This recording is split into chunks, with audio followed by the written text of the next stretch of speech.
Can your vote count more than another person's? Of course not. You say, this is America, but you would be wrong. It's not that difficult to explain why.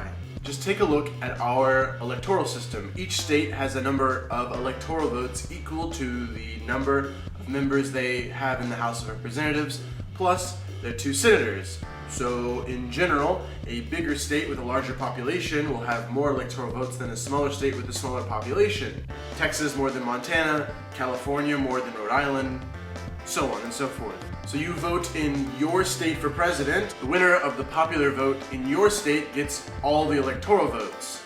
Except in Maine, I'm looking at you. So after voting night, the electors vote based on the result of the vote in their state. So for example, in 2012, Barack Obama beat Mitt Romney in California. He won the popular vote in California. He got all 55 of California's electoral votes. It takes 270 electoral votes in total to win the election, at least 270. Barack Obama got 303 in 2012, and I think 365 in 2008, so well above the 270 electoral vote threshold. So the short of it, states with bigger populations have more electoral votes, have a bigger say in the presidential election, but it's not that simple. Remember, we said that the number of electoral votes is equal to the number that a state has in the House of Representatives plus the 2 senators. Well, even the tiniest of states have 2 senators, just like the big states. And this is where things become a little bit unfair. Let's take a look at that. Despite popular mythos in the United States, the founding fathers, the founders of this country, were not some sort of monolithic group all with the same opinions. They had very profound differences of opinions on many things, one of which was finding a balance of representation in the national government between small agricultural states and bigger trading states with large cities. Some representatives in the Constitutional Congress were afraid that bigger states would naturally have more representation in the national government and would be able to dominate over smaller states for national policy. So New York would dominate Delaware, for example. The compromise was that there would be 2 bodies in the legislature. 1, the House of Representatives based on population size, and 2, the Senate. Each state would get 2 senators, regardless of how big the state was. Delaware gets 2 senators, New York gets 2 senators. Nowadays, Alaska has 2 senators, Hawaii 2 senators, every state. So now if we take a look at modern day California, which had 55 electoral votes in the 2012 election. That's based on a 2010 census population total of around 37,253,956.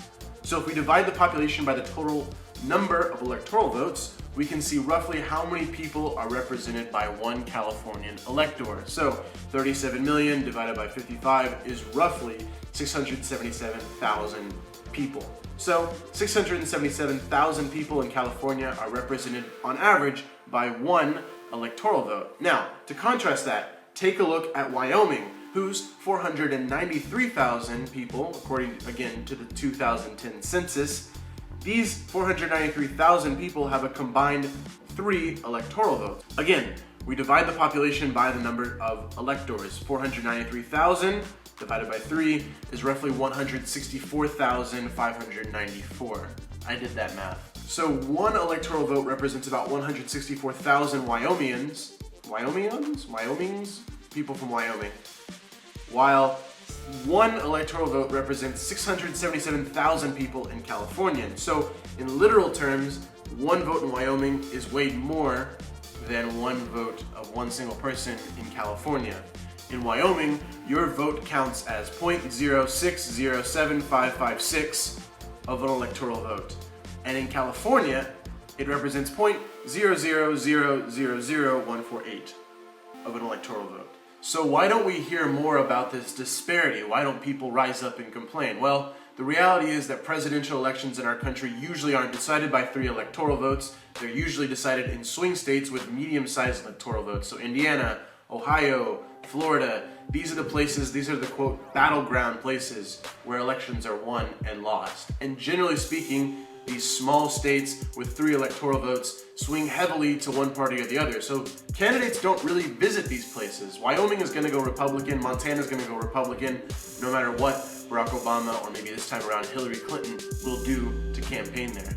In fact, here's a piece of trivia for you. There's only been one single presidential candidate who's visited all 50 states before being elected, and that was Richard Nixon in 1960 against John F. Kennedy, the first and only presidential candidate to visit all 50 states. It's a practicality thing. They don't need to go to Nebraska. Okay, now it's time for some subtlety. Brace yourself. My original question was, can someone's vote count more than another person's vote? And we've already seen on a practical, literal level that yes, someone's vote in Wyoming, based on sheer numbers, counts more than someone in California. But where does your voice matter more?